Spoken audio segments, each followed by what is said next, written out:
হবে। তাই তখন গৌরহরি আমার কি করলেন, তিনটি বাসনা মনে রেখে নদিয়াতে এলেন। কি কি বাসনা? কই ছনে তুয়া প্রেমা, কই ছনে মধুরিমা,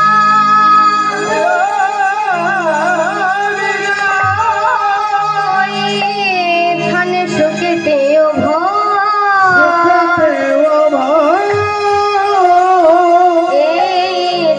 বাঞ্ছিত ধন ব্রজে নহিল পুরাণ, ব্রজে না হইল পুরাণ, বাঞ্ছায় অভিলাষ গর্ভ সিন্ধু মা, নদিয়াতে নদিয়াতে করব উদাস, নদিয়াতে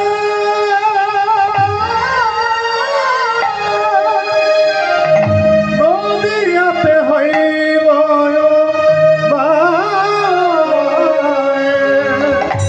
তাই গৌরহরি আমার কি করলেন, তিনটি বাসনা মনে রেখে নদিয়াতে এলেন। কি কি বাসনা? কই ছনে তুয়া প্রেমা, তার প্রেমটা কেমন? কই ছনে মধুরিমা, সেই প্রেমের মাধুর্যটাই বা কিরূপ? কই ছনে সুখেতে ভোর, এই প্রেমে সে কি সুখ পায়? এই তিনটি বাসনা জানার জন্য তিনি কি করলেন, নদিয়াতে অবতীর্ণ হলেন।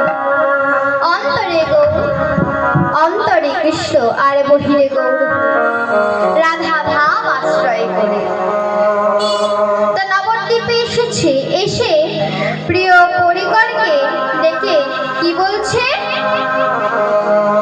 তুমি হে মা রমা সখা,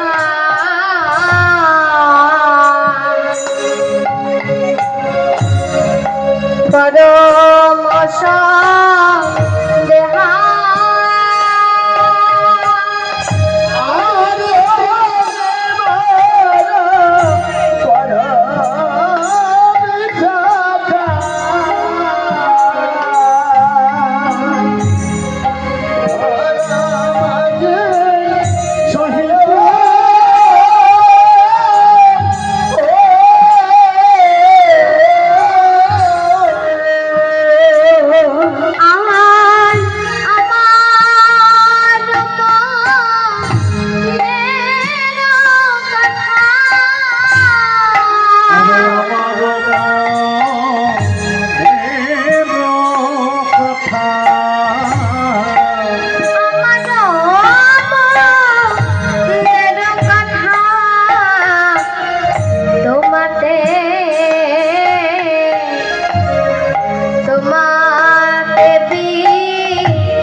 গৌরীদাস, আমি আমার মনে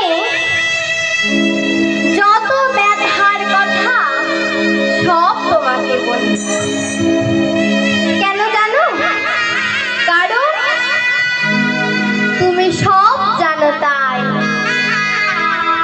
এই গৌরীদাসকে বললেন দাপর যুগে কৃষ্ণ অবতারে ভগবান শ্রীকৃষ্ণের মরমে সখা সুবল। সেই সুবলের সখায় আবার ত্রেতা যুগে কে? তরণী সেন, অর্থাৎ রাবণের ভ্রাতুষ্পুত্র, মানে বিভীষণের ছেলে। তা রাবণের বংশধররা সকলে শ্রীরামচন্দ্রের সঙ্গে যুদ্ধ করতে যায়। তা আজ কার পালা? না তরণী সেনের পালা। তরণী সেন যুদ্ধে যাওয়ার আগে মায়ের কাছে এসে প্রণাম করে বলছে, মা গো, তুমি আমায় আশীর্বাদ করো, আমি যেন ওই শ্রীরামচন্দ্রের সঙ্গে যুদ্ধ করে জয়ী হতে পারি। এই কথা শুনে মা সরমা বলছে, অর্থাৎ তরণী সেনের মাতার নাম কি? সরমা। সরমা মা বলছে, তরণী, তুমি শ্রীরামচন্দ্রের সঙ্গে যুদ্ধ করতে যেও না। তার কারণ কি জানো? ওই শ্রীরামচন্দ্রের সঙ্গে যে যুদ্ধ করতে যায় সে আর কখনো ফিরে আসে না। এই শুনে তরণী সেন বলছে, মা গো, তুমি কি চাও না আমরা এই রাক্ষস কোল থেকে উদ্ধার হয়ে যাই? তো তখন মা সরমা কি করলেন? তরণী সেনকে আশীর্বাদ করলেন। এইবার তরণী সেন মায়ের কাছ থেকে আশীর্বাদ নিয়ে চলেছে। এসে বলছে, সারথি, রথ সাজাও, মনের মতো করে রথ সাজাও, দেখে নিও কোথাও যেন বাকি না থাকে। রথের চারিপাশে রাম নাম লিখে সাজাও। সারথি কি করলেন? সেই রূপ রথ সাজাইলেন।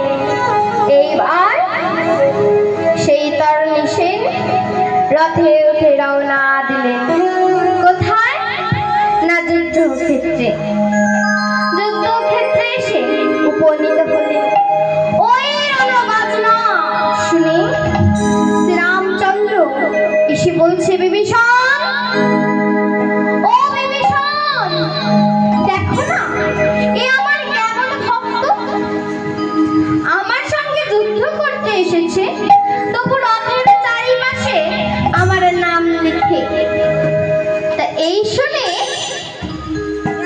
তখন বিভীষণ বলছে, হে প্রভু, ও আপনার ভক্ত নয়, ও আপনার শত্রু, ও আপনার ভক্ত হতেই পারে না, আপনি যুদ্ধ শুরু করুন। এই কথা শুনে শ্রীরামচন্দ্রদেব যুদ্ধ শুরু করলেন। যুদ্ধ করতে করতে প্রায় বহু সময় পার হয়ে গেল, কিন্তু কিছুতেই রামচন্দ্র তরণী সেনকে মারতে পারছেন না। তখন শ্রীরামচন্দ্র বলছে, বিভীষণ, একে তো আমি কিছুতেই মারতে পারছি না। তখন বিভীষণ কি করলেন? তার পুত্রের অর্থাৎ তরণী সেনের মৃত্যুবাণের কথা শ্রীরামচন্দ্রের কাছে ফিরে বললেন। এইবার শ্রীরামচন্দ্র সেই বাণ যখনই নিক্ষেপ করলেন, তরণী সেনের মৃত্যু হল। তার দেহ থেকে মুন্ডু দুই খণ্ড হয়ে গেল। তার কাটা মুন্ডু গড়াতে গড়াতে যাচ্ছে আর মুখে রাম নাম জপ করছে। ওই দেখে বিভীষণ আড়ালে গিয়ে নয়নের জলে বুক ভাসিয়ে কাঁদছে। তাই তখন শ্রীরামচন্দ্র দেখতে পেয়ে বলছি, বিভীষণ, তোমার চোখে জল বিভীষণ বলছে, হে প্রভু, ও আমার একমাত্র পুত্র তরুণী, এই কথা শুনে শ্রীরামচন্দ্র বলছে, তরুণ বিভীষণ, তুমি এ কথা আগে আমায় কেন বলনি? এই শুনে বিভীষণ বলছে, হে প্রভু, আপনাকে যদি আগে বলতাম তাহলে ও আরে রাক্ষস কুল থেকে উদ্ধার পেত না। এই শুনে রামচন্দ্র বলছি, তরুণী যদি সত্যিই এজন্যে আমার জন্য আমার সঙ্গে যুদ্ধ করতে আসে, আমি তোমার এই কথা দিচ্ছি বিভীষণ, শুধু এ জনমে নয়, জনমে জনমে ওকে আমার সঙ্গে রেখে দেব। সেই থেকে সেই তরুণী সেন আজ এই গৌরীদাস। তাই তখন গৌর হরি আমার কি বলছে, রাধা নাম জপে গোরা,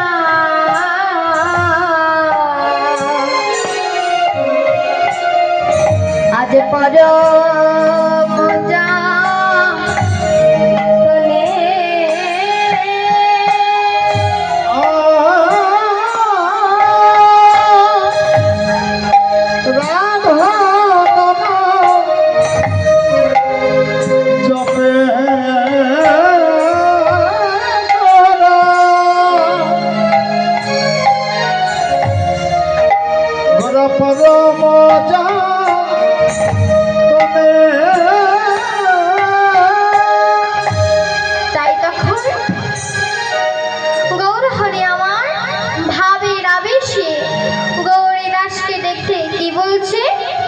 এনে দেখাতে কি পারবি ভাই, দেখাতে কি পারবি ভাই,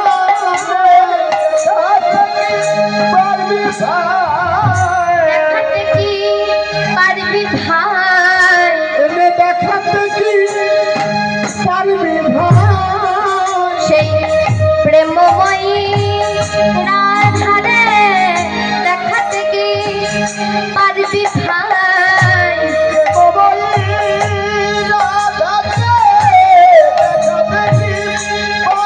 ভাই, সেই প্রেমময়ী রাধারে যারে লাগি আমার এত জ্বালা,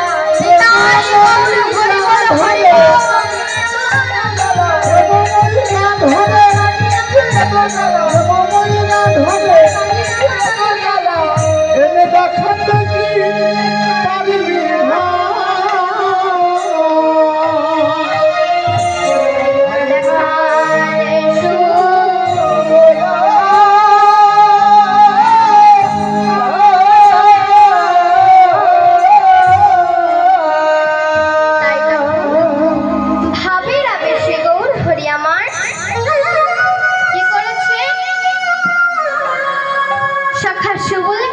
অর্থাৎ গৌরীদাসকে বলছি, ভাই সুবল রে, তুই আমার প্রেমময়ী রাধারানীকে এনে দেখাতে পারবি ভাই, যার লাগে আমার এত কষ্ট, এত দুঃখ, এত জ্বালা, তুই তাকে এনে দেখাতে পারবি ভাই?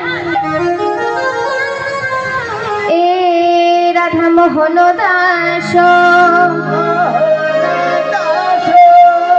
প্রেমময় ভাই,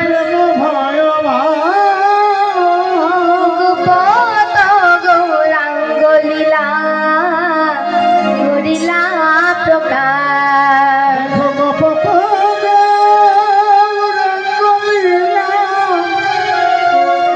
করিলা প্রকাশ রে।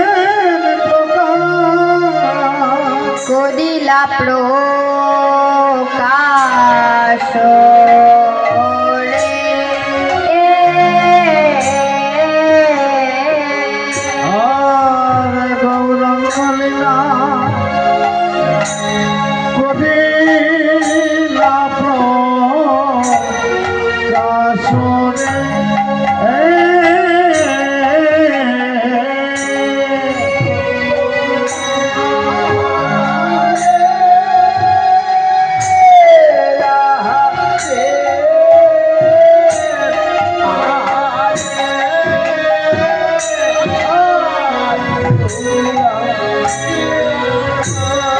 না